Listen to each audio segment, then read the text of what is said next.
Welcome to Talking Tech, our new web series where we talk with Hillsborough teachers about their experiences with virtual teaching and learning. I'm Todd McDonald, the Technology Integration Coordinator. And I'm Mary Ellen Wilson, tech coach at Auten Road and Hillsborough Middle School. And today we are talking tech with JP. Hi, JP. Hi, Mary Ellen. Hi, Can, Todd. can you just introduce yourself to everybody and let us know who you are and what you teach?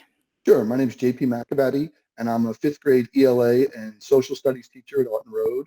I'm on Team 5A. Awesome. Thank you. So JP, I know you've been using Google Meet since the very beginning of this virtual learning environment. Can you just talk a little bit about how that was successful for you in your class? Sure.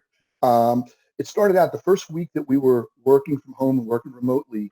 I was starting to realize and find out from students that they were feeling a little isolated and disconnected. And I had reached out to Mary Ellen actually and was looking for some help. And she referred me to a webinar that she had done with a middle school chemistry teacher.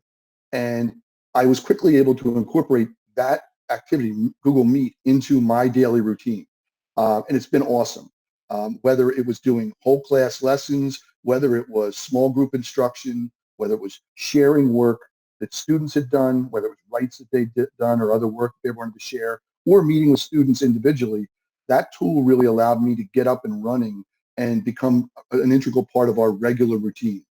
Through the webinar, I learned one of the key issues was to establish norms early on, which we did. And once we did that, it was awesome. The students were very receptive and used the tool very well. It's allowed us to stay in touch with our students and on track academically. But more importantly, it's really helped us with making a connection with those students and giving them a chance to personally reach out and have that interaction with people that seems to be sorely missing while we're working remotely. It's really cool to watch them laugh and giggle and do silly things that 10 and 11-year-olds will typically do. But because we've established routine now, they now know when it's okay to do that, and now when it's time to be more serious, rein it in, and let's get focused on what we have to do academically to achieve our goals. So that's been a big part of it. That sounds really great. Obviously, you'll probably want to continue using Google Meet. Do you have any ideas of how you can improve upon using Google Meet, or what do you have as ideas for your next steps with continuing that connection with your students? Yeah, I really like Google Meet. It's been, like I said, it's been a real godsend in terms of helping us get started and stay connected with the students. Some of the things we want to start to do is use, in addition to Google Meet, some other resources like Screencastify, like Flipgrid, where it's going to allow us to truly flip the classroom, where it's less about me being the sage on the stage and really turning it over to the students and allowing them to share in group settings or individually information using Screencastify and Flipgrid.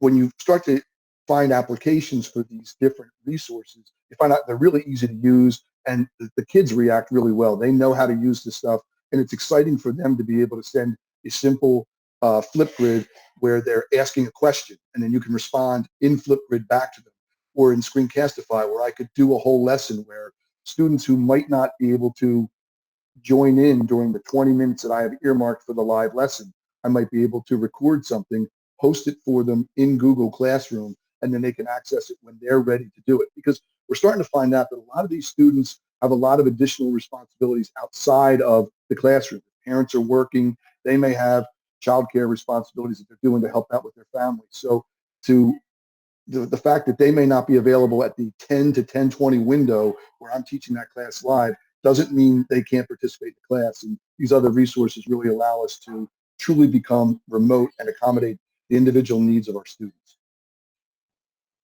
Yeah, that sounds great. Teachers, you do have some options for how you want to view the students in your class. You can stick with a sidebar view where the main person's highlighted, presenter is in the big window, or you can change it around to see everybody in one screen. So there are some choices like that as well. And I think the most important thing, as JP is saying, is establishing norms with the students, just like in the classroom. If you have good classroom management skills, you have those same expectations for your students remotely, and they need that. They need that guide that helps them stay on track, and they appreciate knowing when they can kind of have some fun with it and when it's time to really focus on the work. Thank you so much for talking tech with us today. We really appreciate it, and we're here to help with anything else you need. My pleasure. Thanks very much for having me.